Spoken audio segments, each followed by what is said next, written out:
তুমি রাজুর থেকে অশিক্ষিত মূর্খ তো এই যে আমি সামনে আছি বা এবং শুভ আছে।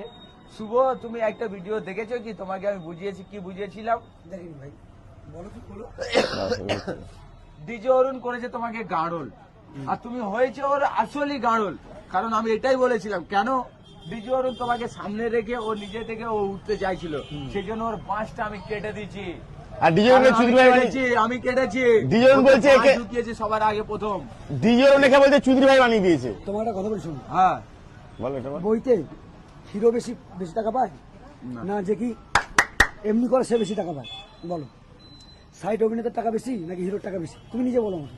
সেটা আমার অ্যাকচুয়ালি জানা নেই, তাও আমি তোমার ওটা তাহলে নিয়ে বলে আমি বলি, তুমি রাজুর থেকে অশিক্ষিত মূর্খ বাবা একটা হিরো কত টাকা পেতে পারে, সাইড অভিনেতা কত পেতে পারে, সাইড অভিনেতা কত পেতে পারে? এটার মানে এটা নয় তুমি আমাকে ছোট করতে পারো না, কারণ আমি তোমাকে বড় ভাবে সম্মান দিয়েছি। না, না, তোমার- সম্মানটা যদি আমি খারাপ দিতাম তাহলে তুমি আমাকে বলতে পারতে। আমি তোমার ছোট করছি না, তাহলে তুমি যে আমি তোমার ছোট করছি না। এই গাবার বলছো, এই এমনি- বলছো, আমরাও মানুষ, এমনিও আমরাও মানুষকে বোঝাতে পারি। এমনিও আমি এটাই বলছি যে রাজুকে, এটা রাজু আর এই তোমার মধ্যে পার্থক্য তাহলে কিছু রইলো না, তুমি যদি এরকম করো।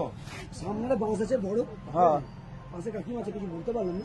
হ্যাঁ। যদি অট টাইম পাই দুটো ঢুকি তো বুঝতে পারবো। এদিকে আয়, এদিকে আয়। তুই কি হবে বলছিস? তোর মনে নেই এত পাওয়ার যা আছে আমার বুকে ছাওয়ার। চল।